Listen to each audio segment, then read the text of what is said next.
सभापति जी।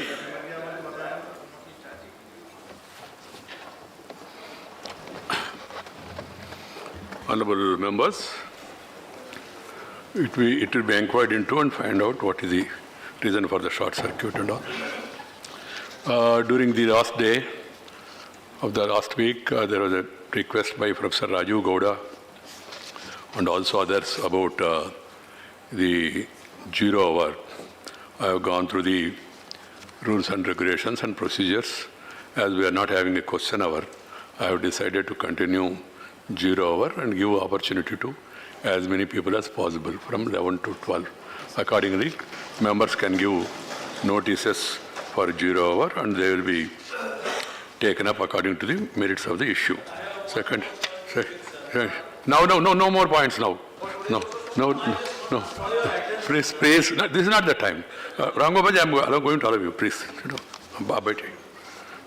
Members, I wanted to, in fact, share with the leaders today, because today being Monday, many of them were little late in arrival because they have to come from their respective constituencies or the states.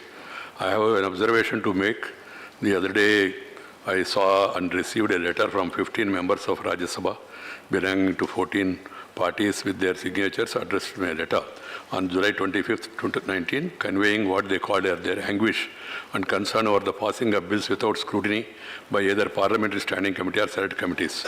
Members from 3 other parties also were mentioned in the said letter without their signature.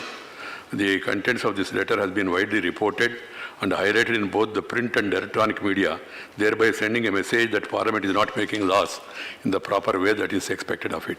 All of you would agree with me that this has cast a cloud over the functioning of our apex legislature, which is not good for our parliamentary democracy. As Vice President of India and as Chairman of the Rajya Sabha, with the considerable experience in public life and as a person concerned about the standing of parliamentary institutions in the eyes of public, I thought it necessary to put the record straight so that whatever misconceptions created could be addressed. While doing so, I can only speak as the Chairman of the Rajya Sabha and address the issues that are in the domain of Chairman of Rajya Sabha. Given the implications of the message sent out by the said letter, I thought that I should touch upon the issues raised at the earliest, and hence I am taking this opportunity since the said letter has been received in the Secretariat.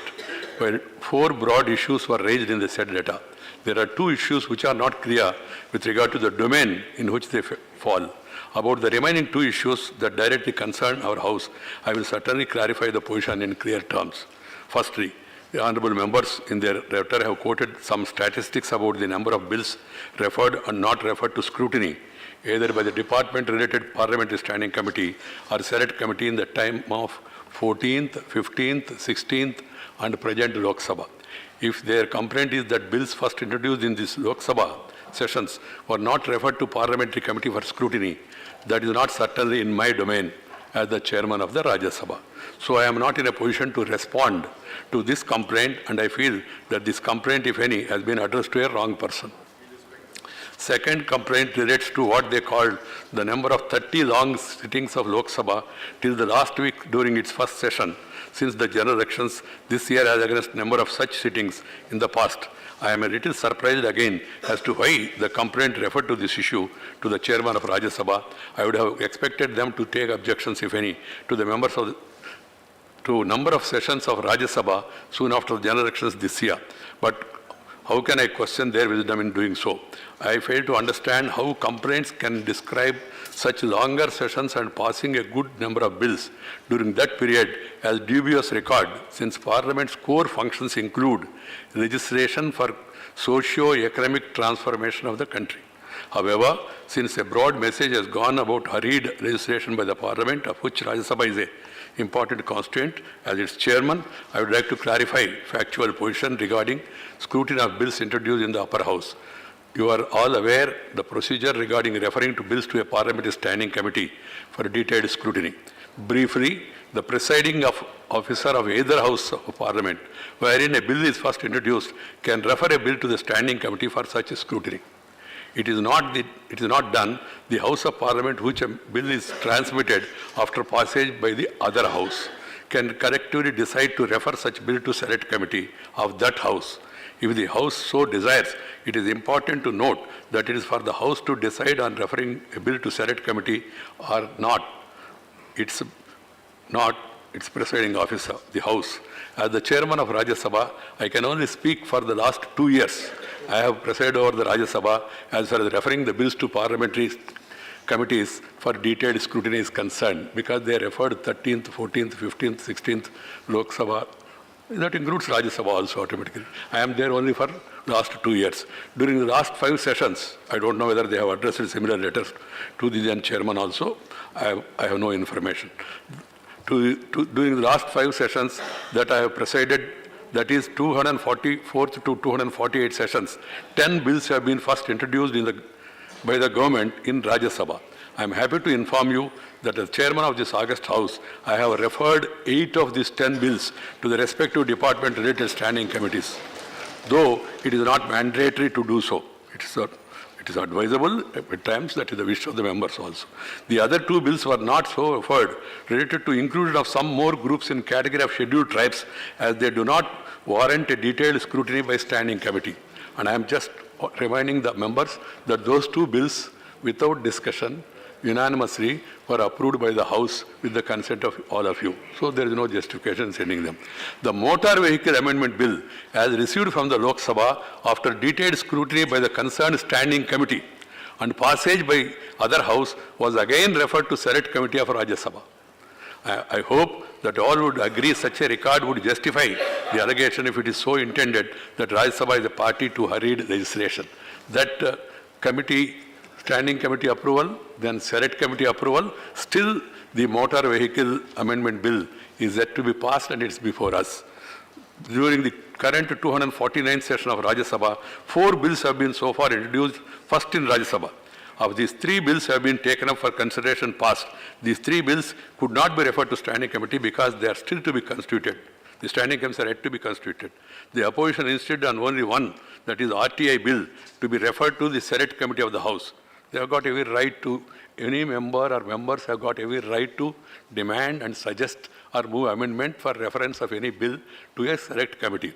As I said earlier, it is for the House to decide if the bill is to be referred to select committee, not me as the chairman of the House. The chairman does it if there is a broad consensus in the House. The 4th bill, that is Insolvency Bankruptcy Code Amendment Bill, first introduced in Rajya Sabha, is still to be taken for consideration and passing, and I am sure the House would collectively take a view in this as they think appropriate. For your information, banning unregulated deposit scheme 2019, listed for consideration and passing in Rajya Sabha, as passed by the please, as passed by the other House, has already been looked by standing committee. 7 more bills to be taken up by Rajya Sabha for consideration, as received from the other House, I am told by my secretariat, has also been scrutinized by the standing committees. 7+1. Regarding the timing and duration of the session of Parliament, it is the prerogative of the government of the day, and the presiding officers of the House of Parliament have no say in it. Governments schedule the session and extend the same based on the quantum of legislative business to be transacted. Keeping in view the concerns over declining number of sittings of Parliament over the years, it would be appropriate if Parliament can meet for longer than at present. I am of this view, and that is the view of the members also. We have to sit for a longer period. But once I took it up for information with the government, they told us, sir, first utilize the time that is given in a proper manner, constructive manner, then there will be definitely, then there will be definite praise. Then there will be definitely a case for extension of the session or for longer duration of the sittings of the House. That was the initial response. But I do agree, Parliament to need to sit for more time. The third concern voiced about not giving members of Rajya Sabha adequate time under Rule 95 to oppose the amendments to the Protection of Human Rights Amendment Bill that has been passed during this session. In this regard, as the complaining MPs have themselves stated in their said letter, the bill was laid on the table of the House as passed by the Lok Sabha on 19th of this month and was listed for consideration in the House on 22nd of this month. This gave sufficient time for the honourable members to go through the bill. On the day of the consideration of the bill, when members have brought to my notice that there were 2 non-working days, though I don't go by the agreement, that argument, all days are working days as far as we are concerned, and we also work and you also work, and then studying it in the home, that do not require any special this thing, that is your choice. But I do see a point, giving notice that requires a working day. And though now it is online, any notice can be given online. That is the main line as on now. And you can use the online as and when you want to send the notice to the House also. So I have allowed the members to submit their notices of amendment till the midday.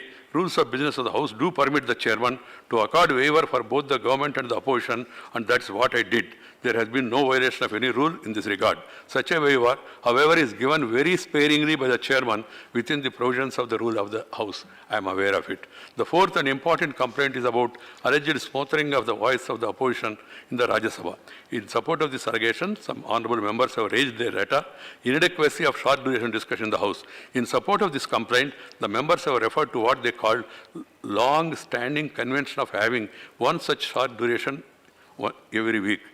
Dictionary meaning of smothering says it is killing someone by covering their nose and mouth so that they suffocate. That is the dictionary meaning of smothering. Given the implication of the seriousness of this complaint, I have asked the Secretariat to verify the facts regarding the convention of having one such discussion every week during the session. The publication of Rajya Sabha Statistics Information 1952 to 2013 has information about such short duration discussion taken up year-wise for 36 years between 78 to 2013. The trend of such discussions revealed contrary to what the complaints have asserted in their data.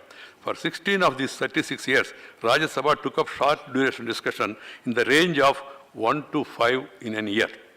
Only one such discussion was taken up in 1984. That can be an exception of that year. For another 14 years, such discussions were taken up in the range of 6 to 8 per year. Since there are minimum 3 sessions of Rajya Sabha every year going by the above data, short duration discussion taken up in Rajya Sabha during the 30 years was less than 3 per session. This does not support the contention that by convention one such discussion is taken up every week during the session of Rajya Sabha. During this session, 2 such discussions were already taken up. One more could have been taken up now, but the House is not allowed to transact any business for 2.5 days, and there is certain scope of taking up more during the coming days. The 3 call attention notices were already taken up in this session. This shows that there is no violation of the convention in this regard. This empirical evidence goes to prove that the complaint of smothering the voice of opposition in Rajya Sabha does not stand scrutiny. But at the same time, I do agree that there is a need to have short duration discussions and also call attention notices to the extent possible in the House frequently, so that the current issues which could not be discussed in normal circumstances can be taken up in that. But to make a charge that about this word, the word I am not also very familiar about that. I hope all of you would appreciate the concern and anguish with me which I am responding to the issues raised by the members. I am happy that about what they said in the letter I quote, any attempt by the government to undermine the privileges of members, the rules established conventions will diminish the role of the Council of States as envisaged by our founding fathers. Any government of the day would be anxious to have as many bills as possible by Parliament, but there are necessary checks and balances in the form of rules of both the houses, conventions and earlier rulings of the chair. Besides, there is an eternal vigilance by the opposition members. As you may recall, I have been often urging the members of all sections not to break such rules and conventions and desist from disrupting the proceedings of the House.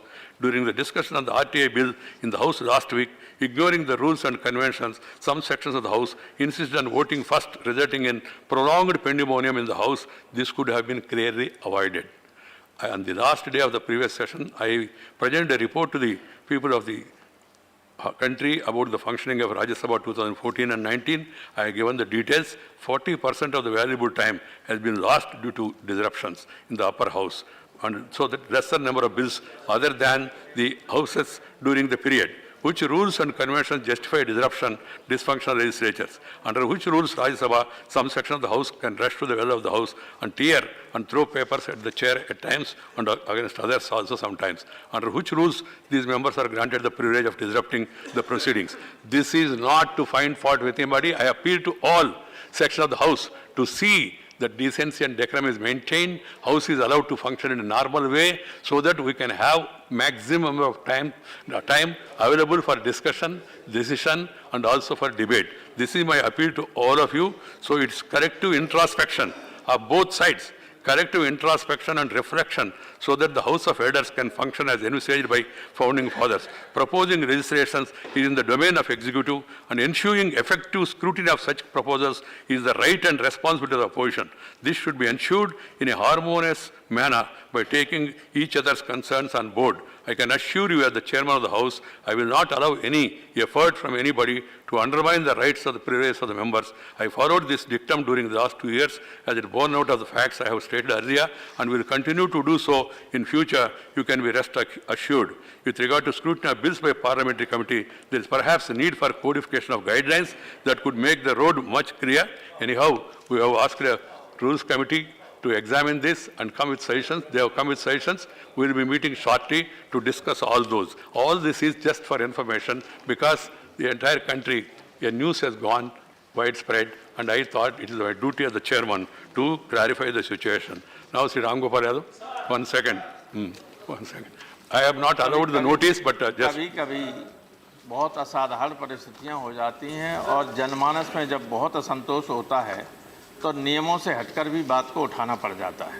नहीं, वो allow करना नहीं करना chairman का है। कल जो नाव से की रेप पीड़िता जा रही थी, आज से ट्रायल शुरू था इलाहाबाद में, गवाह पेश होने थे, उसको जिस तरह से मारने की कोशिश की गई जिसमें उनकी गवाह थी मौसी और चाची दोनों की डेथ हो गई, ड्राइवर की डेथ हो गई और जो वकील उनके साथ जा रहे थे वो वेंटिलेटर पे हैं और दुर्भाग्य ये है कि जो सिक्योरिटी मिली हुई थी वो सिक्योरिटी छुट्टी पर चली गई थी।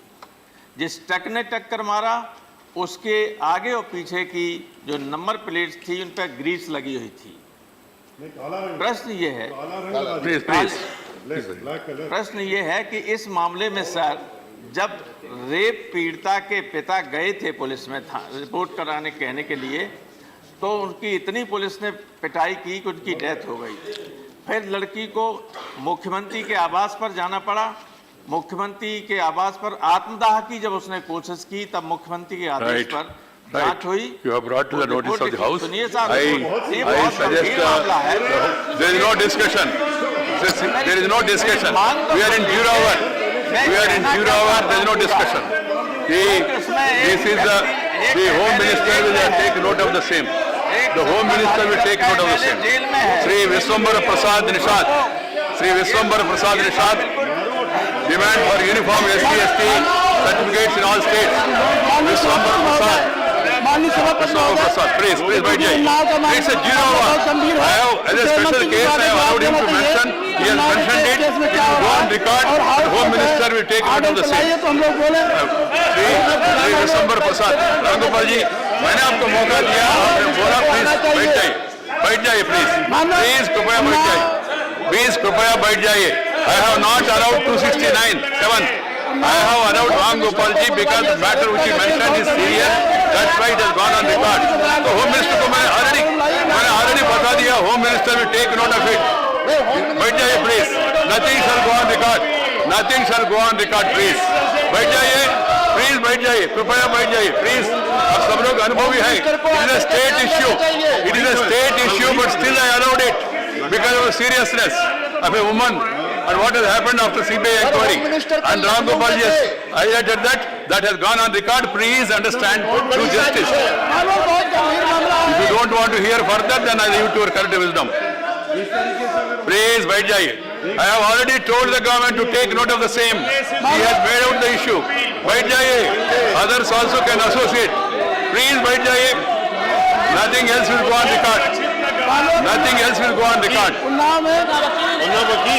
वकील भी सुरक्षित है, वकील भी था। श्री विश्वम्भर प्रसाद, आर यू प्लीज? भाई क्या करूं? आपका रोकिए, आप अनरोल करिए, आप अनरोल करिए। श्री विश्वम्भर प्रसाद, nothing is going on record. Other than Ram Gopal ji has said, nothing is going on record. Please. House order में नहीं है, ये नहीं जा रहे, लाइट टेलीकास्ट भी नहीं हो रहे। लाइव टेलीकास्ट भी नहीं हो रहे, क्यों? उन्नाव का मामला बहुत जल्दी गवाह मर रहे हैं और श्री विश्वम्बर प्रसाद निषाद, वेरी